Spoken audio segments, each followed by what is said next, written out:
welcome back. And, thanks for joining us on our Thought Purge series. So far we've discussed observing your thoughts and the importance of purging negative thoughts.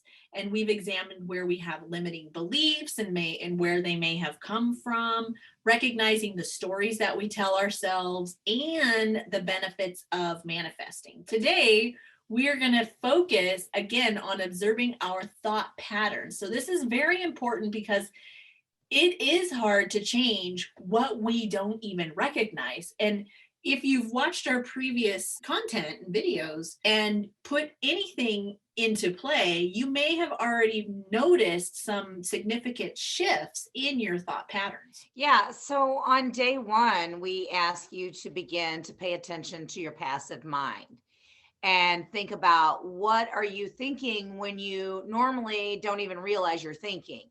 You're going through the motions of something or driving on autopilot and you've got thoughts going through your head. So what percentage of those thoughts are positive?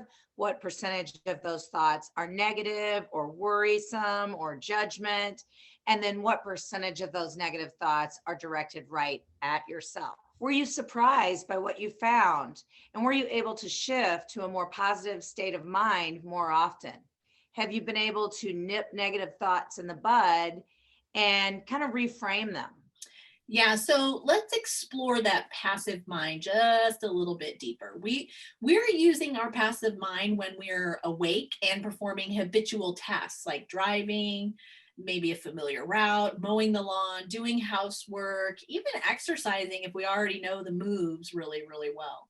So basically anything we can do without conscious thought because it's not new to us and leaves time for like our passive mind to create scenarios or daydream or what percentage of your day allows you to be daydreaming. Do your daydreams leave you feeling uplifted or downtrodden? And another thing to examine is what activities are using our conscious mind.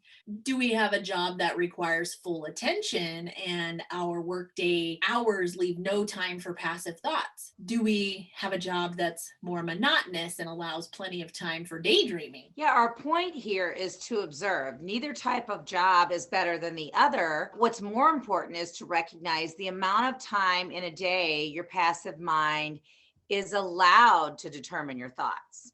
And then also to shift that time into a positive mindset. Another influential factor on your passive mind is what you use as a distraction or distractions. You're off work and you have some extra time, and some of that time is likely filled with TV or media of some form.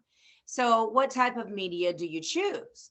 Does it improve or worsen your mood? Are there any residual effects to watching that? A couple of examples I can think of are the news and then crime TV shows. So I quit watching the news years ago because it just felt negative and it didn't even feel good while I was watching it. Now, crime TV shows, on the other hand, I liked watching. They were enjoyable for me for some reason. Maybe it was the mystery to it. I'm not sure, but I did notice that they had some residual effects when I watched those types of shows too often. I found my passive thoughts to be filled more with worry of like worst case scenario images and things. And so sometimes images that I physically wanted to just like shake from my mind. So I simply have no desire to watch those types of shows anymore. Yeah, I know what you mean. We all need distractions from our everyday life from time to time, but it can be helpful to make sure that those distractions are inspiring rather than distressing. Now, another focal point is how much time do we allot per day to pure distraction? So begin to assess the percentage of time you distract yourself from other matters that need thought or attention, and check out our other conversations on purging. And we have simple tools for you so that you can hopefully feel more carefree, empowered, healthy, light, and far less toxic, stressed, and overwhelmed.